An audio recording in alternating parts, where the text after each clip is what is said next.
Don't forget to check out and grab your copy of our 2 newly released books, Football: A Love Story and What Did Football Teach Me? These books feature over 100 stories from current and former coaches, players, executives, and entertainers from across the football landscape, describing what got them involved in the game, what they love about it, and what life lessons the game taught them. You can find your copy or order your copy from our website at footballgameplan.com/books.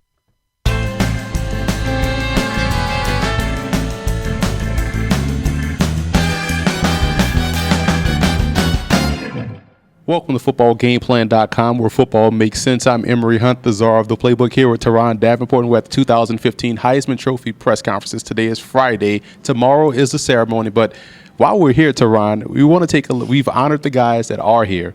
Now it's time to take a look at some of the guys that should be here with some Heisman snubs. So I'm going to let you kick it off. I'll play defense first. I'll let you kick it off. Who's the guy that you think should be here this weekend? Well, one of the guys I think really should be here is Ezekiel Elliott. You know, the running back from Ohio State. He really jumped on the scene last year in the championship game against Oregon.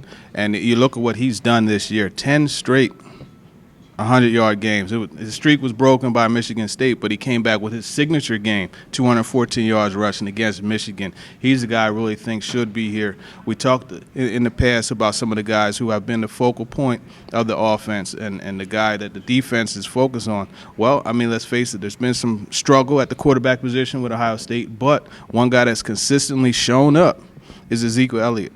1,600 yards rushing, 19 touchdowns on the ground. He definitely should be here because you look, Ohio State was one of the top teams throughout this whole year. Every week, the target was on him, and he came out and he performed. And I think that is the reason why he should be a Heisman candidate. That's a great point because, again, when you look at what he does for that football team, he gets them out of jams, even with the revolving door at quarterback, and he's, like you said, the focal point of that offense and a tremendous player. I'm going to stay in the backfield. I'm going to go down to the Bayou with Leonard Fournette. I mean, it's funny how in the first part of the season, everyone was just saying he's a shoo-in for the Heisman. It's done. It's, sealed up, mailed it to him. Mm-hmm. It was so done. But what's funny is that quietly he's had a better year this year, I think, statistically, if you extrapolate everything, than Derrick Henry. I mean, 6.5 yards a carry on the ground. He's third in the nation in rushing, and he's done it on less carries. And yes, he's behind Derrick Henry. He's also behind Christian McCaffrey. I will say that. But less carries, higher yards per carry, and teams know he's getting the football. You talk about the issues at quarterback at Bama. You look at LSU. They've had issues since last year at the quarterback position. Everyone in the country, in the stadium, on the field knows he's getting the football. He got the job done. Still, he had a bad game against Alabama. That's going to happen. Mm-hmm. But this guy is still over 1,700 yards rushing. He's the man. He should be here. That's a great case, and I'm going to stay on the offensive side of things, and I have to talk about Vow Boyton.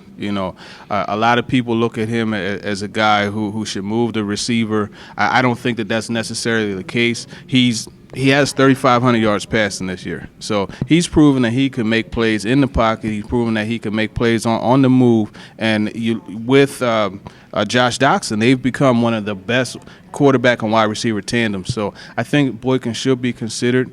Obviously, he's playing in a conference where scoring is something that comes at a premium.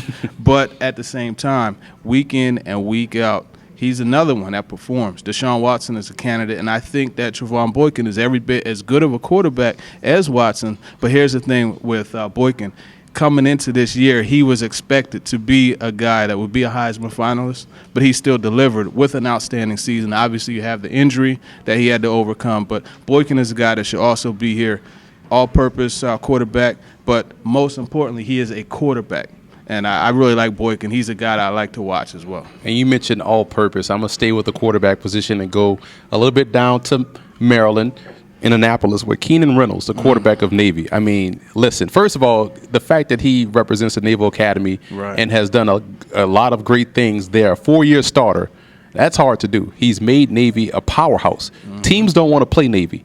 I mean, Navy probably should have won Notre Dame if Reynolds was healthy. He didn't play that game, and they lost. But Reynolds is a difference maker. And so 83 touchdowns rushing.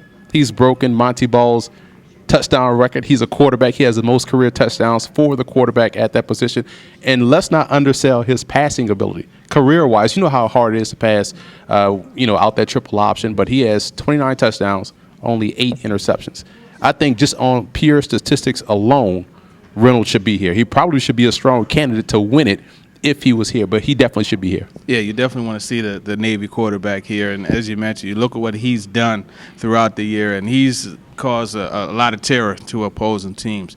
But those are 4 guys that we all know about. You know, we went a little bit under the radar with Keenan Reynolds. However, you like to really dig deep. You know, you don't leave any rock unturned. So I want you to talk about a guy actually from the PSAC conference, a conference that I played in. So I'm very proud to hear you mention this guy. Who else do you have as a super sleeper? Well, you look at Matt Soltesz from East Stroudsburg. I got to see him live versus LIU Post week 1, and he put on a tremendous show. This is a guy that has thrown for over 3,900 yards, 41 touchdowns. And let me read these stats.